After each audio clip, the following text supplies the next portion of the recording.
I stood frozen in the hallway, watching the trauma surgeon glance at his watch. 2 minutes, maybe less. The Marine on that table had taken shrapnel through his chest, catastrophic bleeding. His vitals were crashing. The surgical team was moving, fast, precise, but not fast enough. They didn't know what I knew, what I'd seen in 8 years as a Navy chaplain in Fallujah. The head nurse shot me a look. "What are you still doing here? I wasn't supposed to be in this room. Hospital chaplains comfort the dying. We don't save them. But sometimes the line between prayer and action disappears." That's when I stepped forward. "Stop what you're doing," I said. "I need those chest tubes, now." I stood frozen in the hallway, watching the trauma surgeon glance at his watch. 2 minutes, maybe less. The Marine on that table had taken shrapnel through his chest, catastrophic bleeding. His vitals were crashing. The surgical team was moving, fast, precise, but not fast enough. They didn't know what. I knew. What I'd seen in 8 years as a Navy chaplain in Fallujah. The head nurse shot me a look. "What are you still doing here?" "I wasn't supposed to be in this room. Hospital chaplains comfort the dying. We don't save them. But sometimes the line between prayer and action disappears." That's when I stepped forward. "Stop what you're doing," I said. "I need those chest tubes, now." The trauma bay erupted. Dr. Morrison spun around, his face flushed red. "Chaplain, step back, now." His voice carried the weight of 15 years in trauma surgery, the kind of authority that makes residents flinch, the kind that ends careers. I didn't move. My eyes stayed locked on the monitor. The numbers told the story. Blood pressure dropping, heart rate climbing, compensatory mechanisms failing. This Marine had minutes. Morrison grabbed my arm. His grip was firm, meant to move me toward the door, away from the patient, away from the decision he was about to make. But my voice cut through the chaos. "Bilateral hemothorax, intercostal vessels compromised. You're prepping for a thoracotomy, but he'll code before you get the chest open." Morrison froze. I kept talking. Clinical, precise, every word measured. Chest tubes, bilateral, 30 seconds or he's gone. The room went silent except for the monitors. The surgical team stared. Morrison's hand fell away from my arm. "Who the hell do you think you are?" The words came out quiet. "Dangerous." I didn't answer. The critical alarm screamed. Everyone's head snapped to the monitor. The Marine's pressure plummeted. 60 over 40. The anesthesiologist's voice cracked through the room. "Losing him." Morrison's jaw clenched. His eyes moved between me and the patient, between protocol and reality, between what he should do and what he had to do. 1 second, 2, 3, get him the tubes. His voice was tight, barely controlled fury wrapped around each word, but it was permission. I moved, fast, 8 years of muscle memory taking over, my hands. Knew what to do before my brain could second guess. I positioned myself at the bedside, left side first, 5th intercostal space, mid-axillary line. I marked the insertion point with my finger. The nurse beside me handed me the scalpel. Her hands shook. Mine didn't, not yet. Incision. The blade cut through skin, through muscle, clean, controlled, blunt dissection. My fingers separated tissue, found the space between ribs, the pleural cavity, tube insertion. I guided the chest tube through, felt the resistance give way, connected it to the collection chamber. Blood poured out, dark, fast, too much. The chamber filled, 800 milliliters, 1,000, 1,200. The Marine's pressure ticked upward, 70 over 45, 75 over 48, right side, now. I moved to the other side of the table, the same process, faster this time. Mark, cut, dissect, insert, more blood evacuated. The monitors began to stabilize, 85 over 52, 90 over 55. The Marine was breathing, chest rising and falling, the sound of air moving through damaged lungs, but breathing. The room fell silent except for the steady beep of the cardiac monitor. Regular, strong, alive. Morrison stood across from me, his eyes wide, his expression somewhere between shock and disbelief. "Who the hell are you?" I stepped back from the table, peeled off the gloves. They were stained dark red, soaked through in places. My hands started shaking. Delayed adrenaline. The body's response when the crisis passes, when the action stops and the reality catches up. Someone who's done this before. My voice cracked. the clinical precision evaporating, the pastoral mask slipping back into place. But Morrison wasn't done. His eyes tracked every movement, every tremor in my hands, every breath. The head nurse, Anderson, stood near the door. She'd witnessed everything. Her face was pale, her tablet clutched against her chest like a shield. Behind her, partially hidden in the doorway, was Thompson, the patient advocate. His tablet was raised, recording everything. I saw his finger swipe across the screen, saving the video, documenting what had just happened, evidence of what I didn't know yet. The surgical team began moving again, coordinated, efficient, preparing the Marine for transport to the operating room, for the definitive repair that would save his life, the repair I'd bought them time to perform. Morrison never took his eyes off me. 30 minutes later, the Marine was stable, headed upstairs. The OR team was scrubbing in. The crisis had passed. I sat alone in the chapel, the small room at the end of the west wing, wooden pews, stained glass windows, a cross on the wall. This was my domain. This was where I belonged, not in trauma bays, not elbow deep in someone's chest cavity. I was still wearing scrubs, spotted with blood, dark stains across the front, on my hands despite washing them 3 times. My hands were clasped, but not in prayer, in something else. Guilt, memory, the faces that never leave, the ones who didn't make it, the ones who died despite everything I knew, everything I could do. The door opened. No knock, no warning. Morrison entered. His surgical cap was gone. His face was hard, unreadable. My office, now. He didn't wait for a response, didn't ask if I was ready, just turned and walked back into the hallway. I stood, followed. We walked in silence, through corridors I knew by heart, past patient rooms, past nursing stations, past the cafeteria where I'd eaten lunch an hour ago, thinking about next Sunday's sermon. That felt like a lifetime ago. Morrison's office was small, sterile, a desk covered in charts, a bookshelf filled with medical texts, diplomas on the wall. He closed the door behind us, sat down behind his desk, gestured for me to sit. I did. The silence stretched. Morrison's eyes never left my face, studying, calculating. Then he spoke. You just performed a procedure without credentials, without authority, without any legal right to touch that patient. His voice was measured, each word deliberate. And you saved a life I was about to lose. He leaned forward, elbows on the desk, hands clasped. So I'll ask again. Who are you? The question hung in the air between us, heavy, unavoidable, and I knew there was no walking away from this, no going back to being just the chaplain, the man who prayed over the dying, who comforted families, who stayed in his lane. That man had just stepped into a trauma bay and saved a Marine's life. And now there would be consequences. For both of us. Morrison's office felt smaller the second time. Clinical, sterile, the kind of space designed for difficult conversations. I sat across from Morrison, but he wasn't alone anymore. Patricia Vance sat beside him, hospital administrator, sharp suit, sharper eyes, the kind of person who calculated risk before saying good morning. She had a file open in front of her. My file. The mood in the room was hostile. Cold, the air felt thin. Vance looked up from the papers. Her expression was controlled, carefully neutral in that way that meant she was furious. According to your employment records, you're a chaplain, Master of Divinity from Princeton, Navy chaplain, honorably discharged 2019. She turned a page. Her finger traced down the text. Nothing here says trauma surgeon, nothing here says medical training of any kind. I stayed silent. Morrison leaned forward. His elbows rested on the desk. His eyes locked on mine. I checked with the state medical board. No license, no record of medical training, no certifications, nothing. His voice was tight, controlled anger wrapped around every syllable. So explain to me how you just performed a bilateral chest tube insertion better than residents I've been training for 3 years. The question hung in the air. My jaw tightened. Silence stretched between us.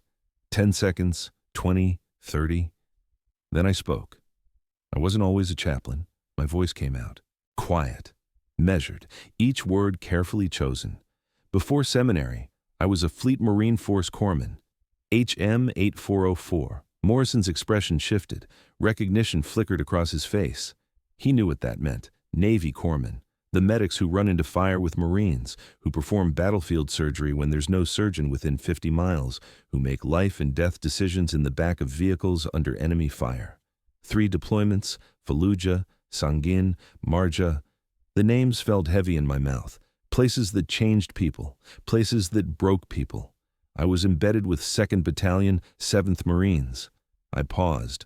Let that sink in. We took casualties, heavy casualties, my hands clenched in my lap, the memories pushing forward, sounds, smells, the weight of bodies being loaded onto stretchers. Sometimes you can't wait for the evac. Sometimes you have minutes, seconds. Morrison sat back, his anger shifting into something else.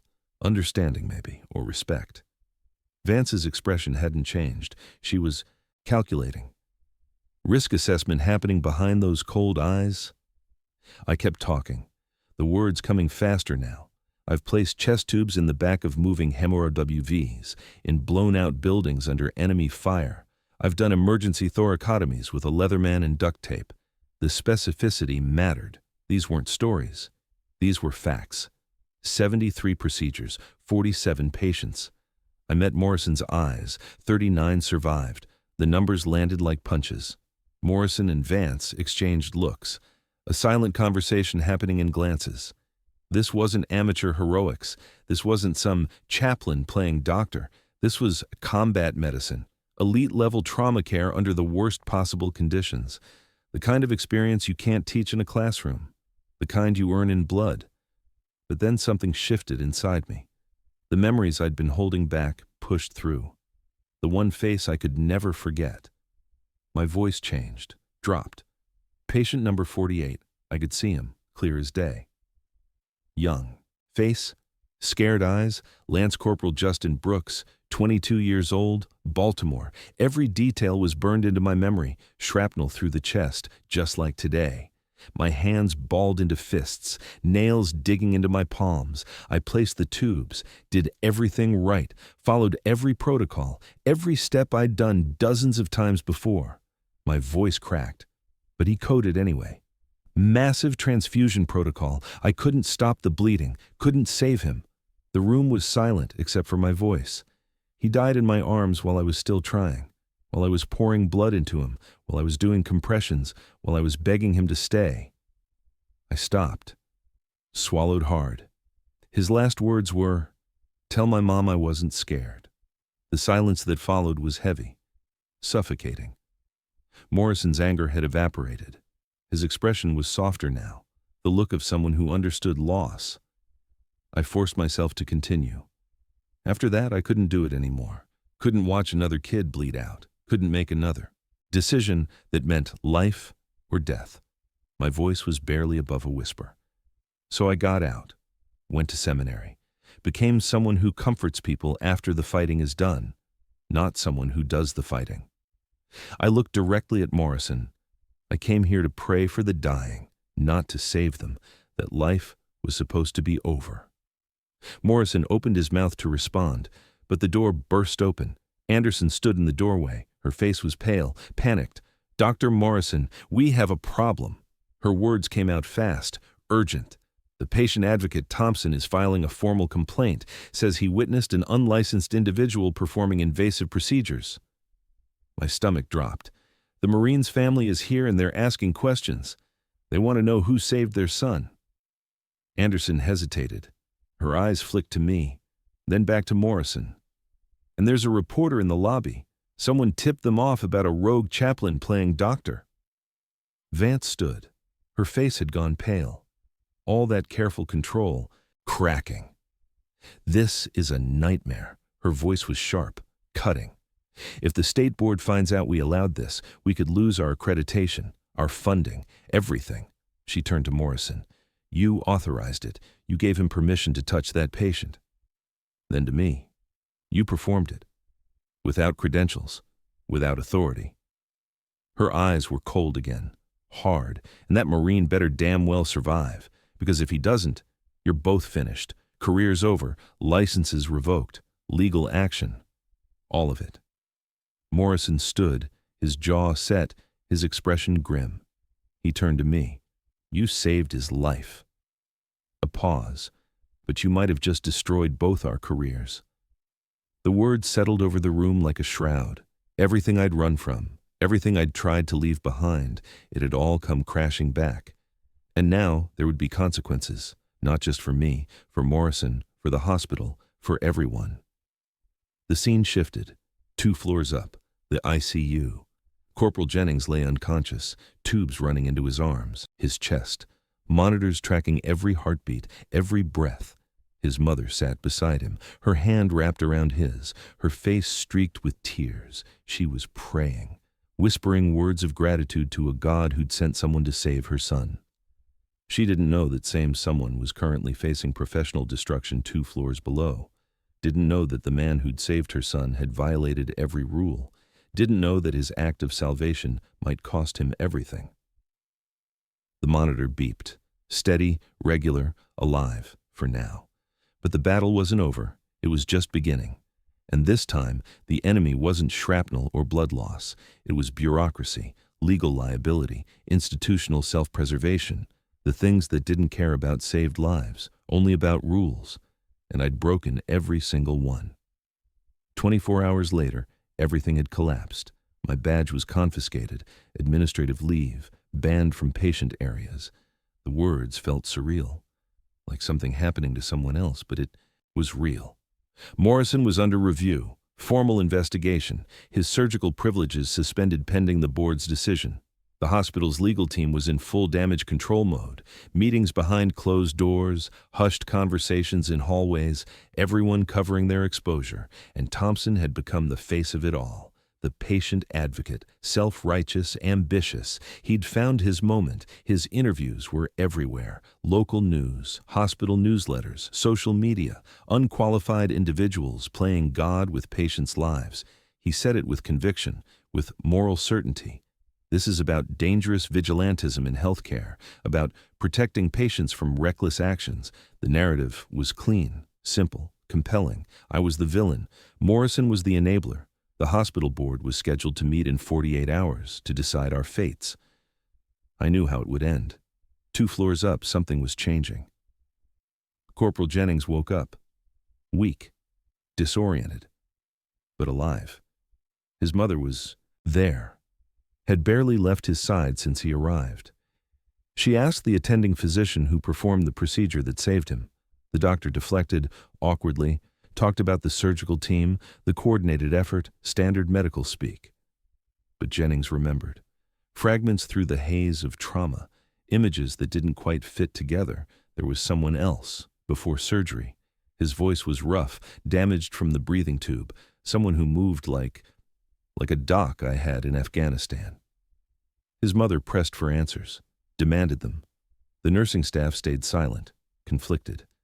They knew the truth, but they also knew the politics. Silence was safer. Vance called Morrison to her office that afternoon. I wasn't there. But Morrison told me later, every word. The board's recommendation is termination. For both of you. Vance's voice had been flat.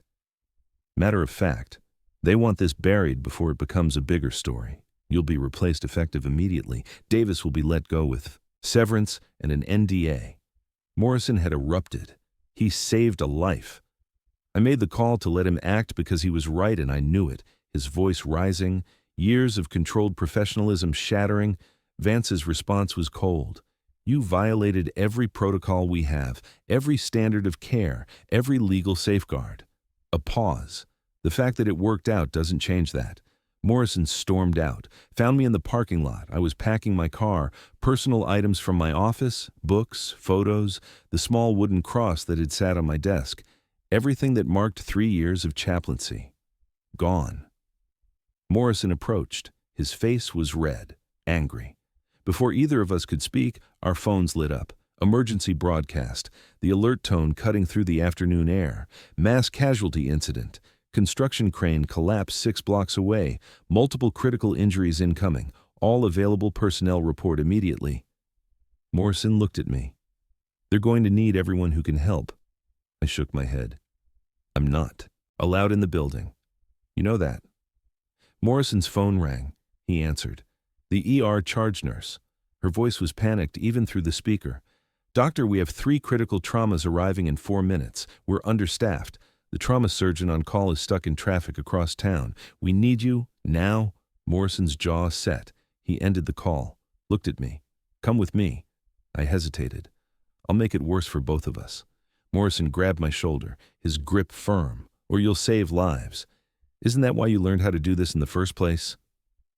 The question hit hard, because he was right. We ran toward the ER together. Security was at the door. One guard stepped forward, hand raised. "Sir, he's not authorized to be here." Morrison's voice cut through. "He's with me, and if you want those patients to survive, you'll get out of our way." The authority in his voice left no room for argument. The guard stepped aside. We pushed through the doors. The ER was chaos, organized chaos, but barely.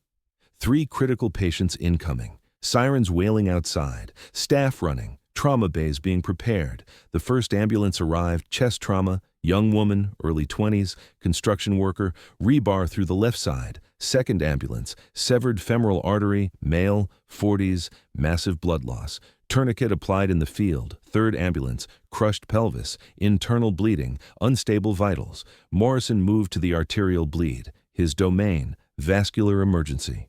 I moved to the chest trauma. The young woman was conscious, terrified, eyes wide, gasping. The rebar had been removed in the field. Bad decision, but done. Now she was bleeding internally, fast. Her pressure was dropping, 80/50, 75/48.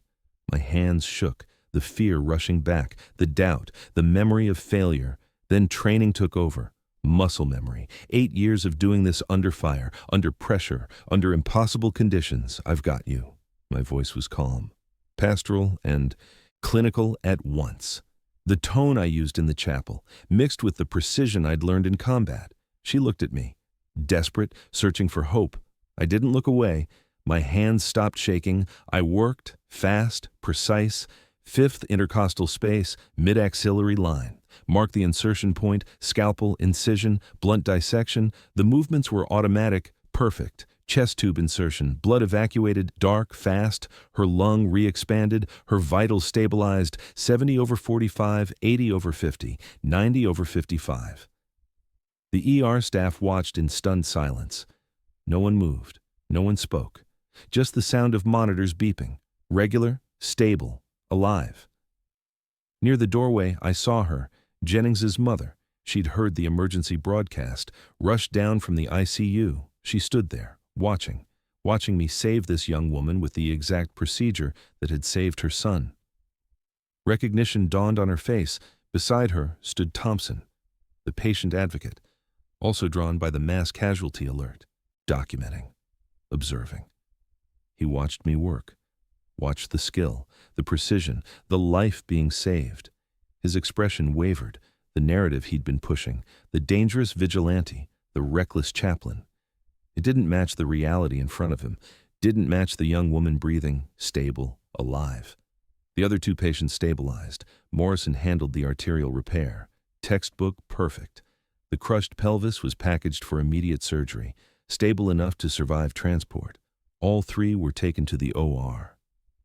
The ER went quiet, that sudden silence after the storm, when the adrenaline fades and reality settles back in. I stood there, bloody gloves, chest heaving, exhausted. Thompson approached slowly. His tablet was down, his expression uncertain. "I owe you." He couldn't finish the sentence, couldn't reconcile what he'd witnessed with what he'd been saying for 24 hours. Morrison stepped between us. His voice was firm, controlled. "You owe him nothing." A pause. "But you're going to withdraw that complaint, and you're going to tell the board exactly what you just saw."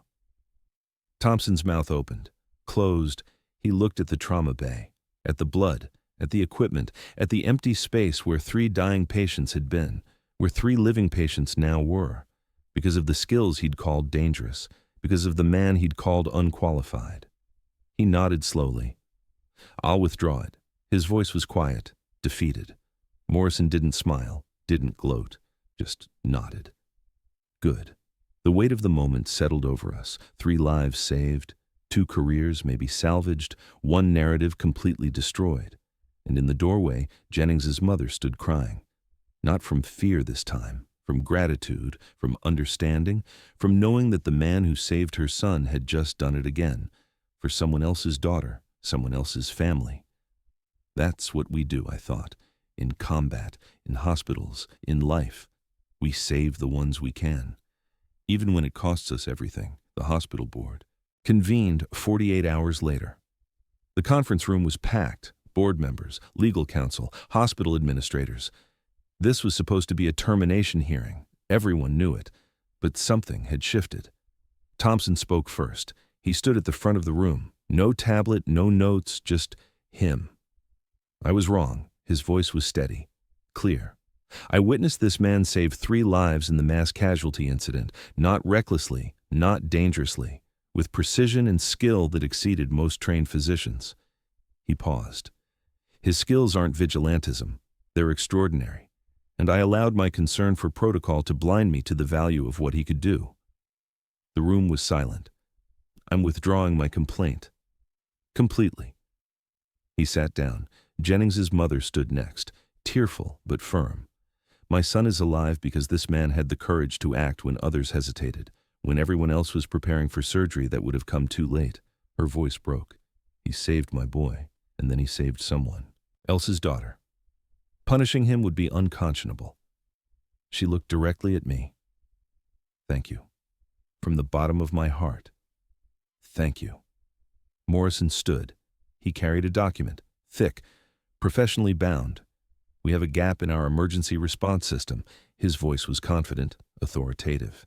Veterans with advanced medical training are working in non-clinical roles throughout this hospital. Corpsmen, combat medics, pararescue, Air Force PJs. He looked around the room. Skills that could save lives in mass casualty situations are going unused because we have no framework to utilize them, no protocol, no legal protection. He slid the document across the table to the board chair. I'm proposing a veteran emergency response protocol. Credentialed medical veterans authorized to assist in crisis situations under physician supervision, with appropriate legal safeguards, with proper oversight. He gestured to me. We almost lost a Marine because we didn't recognize the resource we had. We almost lost 3 more people because we were too concerned with credentials to see competence. Morrison sat down. The board chair had been silent until now. Dr. Helena Park, former Army surgeon, decorated, respected. She stood slowly. I served in Desert Storm, field hospitals, mass casualties, impossible conditions. Her voice carried the weight of experience. I know what these men and women can do. I know what they've seen, what they've survived, what they've learned. She looked around the table. And I know we're fools not to use those skills. Then she turned to me. Chaplain Davis, this hospital owes you an apology. More than that, we owe you a position worthy of your capabilities. My heart was pounding. The protocol Dr. Morrison has proposed is approved, effective immediately. She smiled slightly. You will become our first veteran clinical specialist, a hybrid role allowing you to maintain your chaplaincy while serving in emergency medical capacity under physician supervision. The room erupted. In murmurs, discussions, reactions, I stood, overwhelmed. I didn't want this. My voice came out rough, emotional. I walked away from medicine because the words caught in my throat, because I was afraid of failing again, afraid of watching someone die, afraid of not being enough. Jennings's mother approached me, placed her hand on my arm. My son is alive. That young woman from the crane collapse is alive. Her eyes were wet with tears. You didn't fail them. Morrison stepped beside her. You can't save everyone. No one can, not even the best surgeon in the world. He met my eyes. But you can save someone. Isn't that enough? The question settled over me. Wasn't that enough? To save the ones I could, to accept the ones I couldn't, to keep trying anyway. I nodded slowly. Yes, it's enough. 6 months later. The Veteran Emergency Response Protocol had spread to 4 other hospitals. 15 combat veterans were now credentialed in the program, former corpsmen, medics, para-rescue jumpers. Skills that had been dormant were being used again. Lives were being saved. I split my time now. Chapel services in the morning, emergency standby in the afternoon. 2 parts of myself that I'd thought were incompatible. But they fit together perfectly. the hands that heal, and the heart that comforts. I knelt in the chapel, late afternoon, sunlight streaming through the stained glass, not in prayer this time. Beside me knelt the young woman from the crane collapse. She'd recovered fully. Back to work. Back to life. She'd come to thank me. You told me I've got you. And you did. Her voice was soft, grateful. I smiled. That's what we do. In combat. In life. We've got each other. She nodded, wiped her eyes. We sat in silence for a moment, comfortable, peaceful. Then she stood, squeezed my shoulder, left. I remained kneeling, looking at the cross on the wall, thinking about the journey, the path that had brought me here, from the battlefield to the seminary to the trauma bay, from hiding my skills to embracing them, from running from the past to accepting it, the hands that heal and the heart that comforts. Sometimes they belong to the same person, and sometimes the battlefield skills we thought we'd left behind are exactly what the world still needs. I stood, walked out of the chapel, my pager buzzed, emergency in the ER, mass casualty drill, all response personnel needed. I smiled, clipped the pager to my belt, and walked toward the sound of sirens, ready, capable, whole. This was who I was meant to be, not the corpsman I'd been, not the chaplain I'd become, but both, together, complete, and that was enough, more than enough. It was everything.